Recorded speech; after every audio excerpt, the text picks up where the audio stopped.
What in the Matrix 4?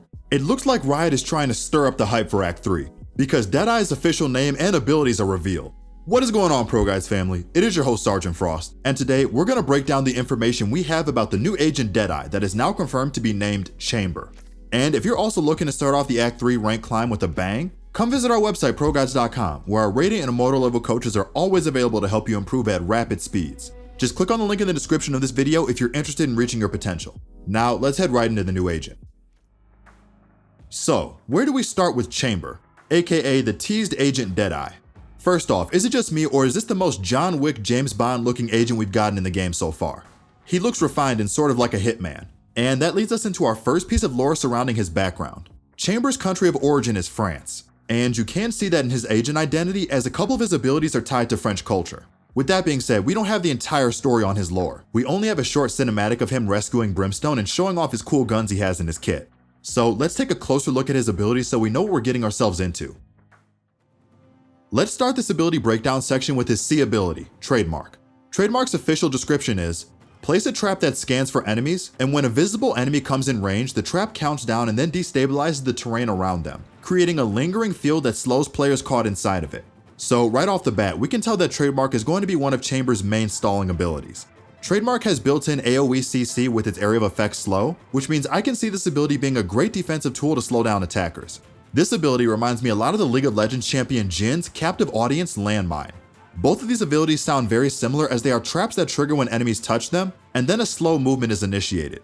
I mean, it's great to see that Riot is taking inspiration from their other games. And it makes sense since there were teasers pointing to Chamber's appearance in League of Legends lore as well, like in the upcoming Netflix show Arcane's teaser. This sounds like the bread and butter of his defensive abilities looking at him from top down. We don't know how many charges of this ability he can have, if they reset on kills or time, or how much they cost either.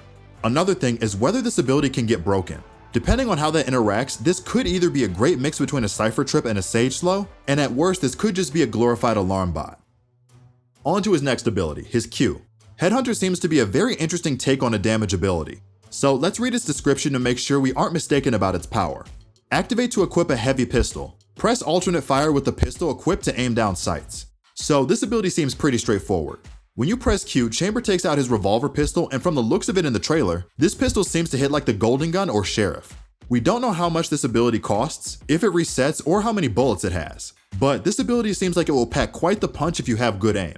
I wonder how they'll balance this ability considering it's basically a gun attached to a regular ability.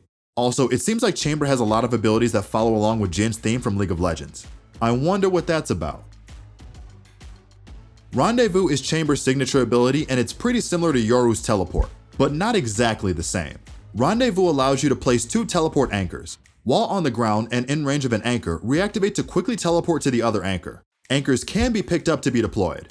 Okay, so in theory, this ability sounds like it's pretty similar to Yoru's teleport, but unlike Yoru, this teleport needs to have a second anchor point for Chamber to TP to. Yoru can send out his TP autonomously and activate it whenever he wants before it expires. Unfortunately, Chamber is not able to do that.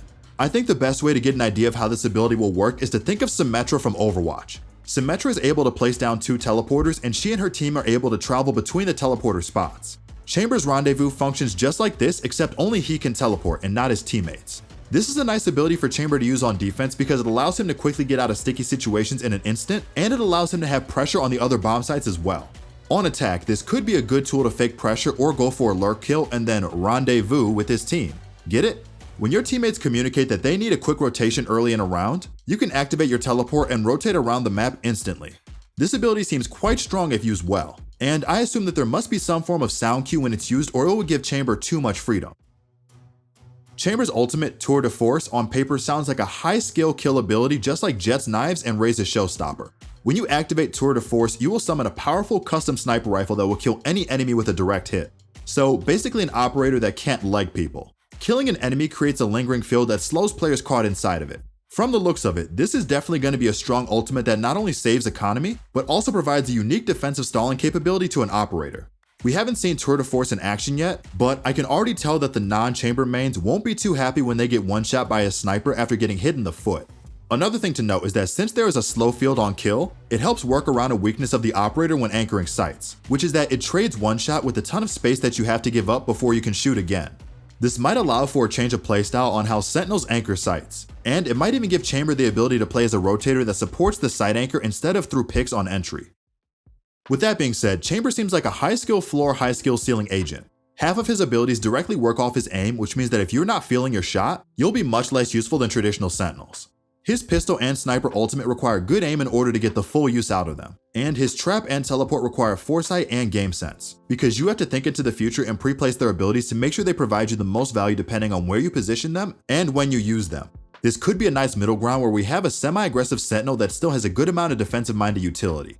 His trap ability seems to be autonomous at first glance, which means you don't have to sit around it or pilot it in order for it to be effective. So far, Chamber looks like he has the potential to be a meta-defining agent, and we will have to wait for his release on November 16th in order to really understand his power as an agent.